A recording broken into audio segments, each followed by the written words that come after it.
ஜெய் என் அன்பு குழந்தையே, நீ எதிர்பார்த்தது எதுவுமே நடக்கவில்லை என கவலைப்படுகிறாய். எந்த நேரத்தில் எது நடக்க வேண்டுமோ அது நிச்சயமாக கண்டிப்பாக நடக்கும். பொறுமையாக இரு மகளே. உன் முயற்சிக்கான பலன் நிச்சயமாகவே கிடைக்கும் தங்கமே. ஒரு மனிதனுக்கு என்ன தேவை? அவன் எதற்காக கவலைப்படுகிறான்? அதை முதலில் யோசித்தாயா? அவன் செய்யும் செயலில் அவனுக்கு முன்னேற்றம் கிடைக்காத பொழுது அதை அவனால் தாங்க முடியாமல் அழுகிறான், கவலைப்படுகிறான், மன உளைச்சலுக்கு ஆளாகிறான். அதுதான் ஒரு மனிதனுக்கு மிகப்பெரிய கவலையே. அவன் செய்யும் செயல் மட்டும் அவனுக்கு வெற்றியை தந்துவிட்டது என்றால் அவன் எதையும் நினைத்து கவலைப்பட மாட்டான்.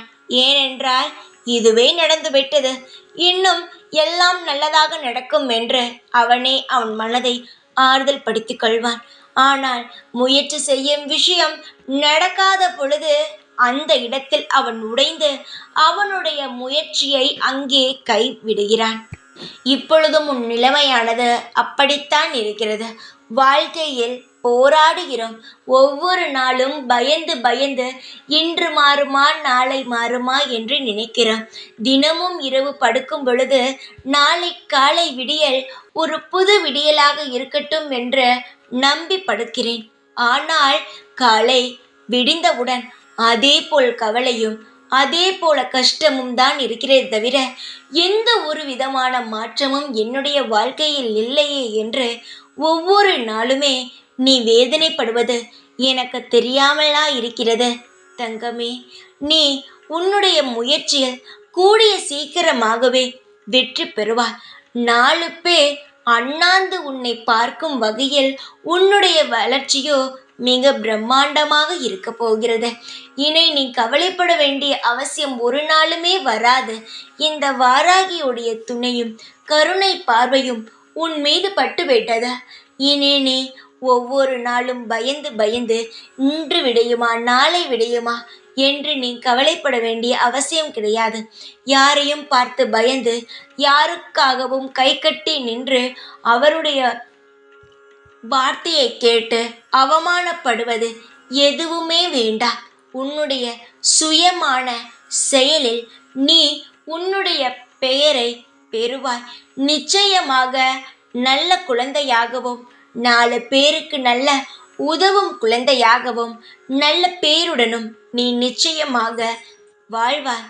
பலருக்கு உதாரணமாக உன்னுடைய வாழ்க்கை அமையும். சிலர் நினைக்கலாம், இவன் எப்படி வாழ்க்கையில் முன்னேறி விடுவான் என்று. ஆனால் அவர்களுக்கு அடியை கொடுக்கும் வகையில் உன் வாழ்க்கையில் நான் இப்படித்தான் முன்னேறினேன் என்று சொல்லும் வகையில் உன் வாழ்க்கையோ மிக பிரகாசமாக இருக்கும். கவலைப்பட்டு எந்த பிரயோஜனமும் இல்லை. உன்னுடைய செயலில் நீ நிச்சயமாக அடுத்தடுத்த கட்டத்திற்கு நகர்ந்து கொண்டு தான் இருக்கிறாய். பார்க்கும் உனக்கு வாழ்க்கையில் நான் எவ்வளவு பெரிய இடத்தில் இருந்தேன், இப்பொழுது சரிந்து கொண்டே இருக்கிறேன். இதற்கு பிறகும் என்னுடைய வாழ்க்கை மேலுமா என்று நினைக்கிறாய். கிடையவே கிடையாது தங்கமே. நிச்சயமாக உன்னுடைய வாழ்க்கை மேலும் சறுக்குவது போலத்தான் இருக்கும். ஆனால் சறுக்கினாலும் நிச்சயமாக நீ விழமாட்டாய். உன்னை தூக்கி நிறுத்துவேன் இந்த அம்மா நான். நீ எவ்வளவோ தெய்வத்தை நம்புகிறாய். எந்த தெய்வமே உன்னை கை கொடுக்கவில்லையே என்று நினைக்கிறாய். எல்லா தெய்வமும் நீ மனதால் ஒவ்வொரு தெய்வத்தையும் உரிமையோடு அப்பா அம்மா என்று கூப்பிடும் பொழுது உரிமையுடன் அந்த தெய்வம் உனக்கான விஷயங்களை செய்து கொண்டு இருக்கிறது. சில நேரங்கள் கர்ம வினைகள் உன்னை சோதிக்கிறது. ஆனால் கவலைப்படாதே, சீக்கிரமாக உனக்கான வெற்றியை பார்ப்பாய். காலம் முழுவதும் நிம்மதியாகவும் எப்பொழுதும் நிறைந்த செல்வங்களுடனும் வெற்றி பாதையில் பயணித்து கொண்டே இருப்பாய். கவலைப்படாதே, நீயும் உன் குடும்பமும் சந்தோஷமாக இருப்பீர்கள். ஜெய் வாராகி.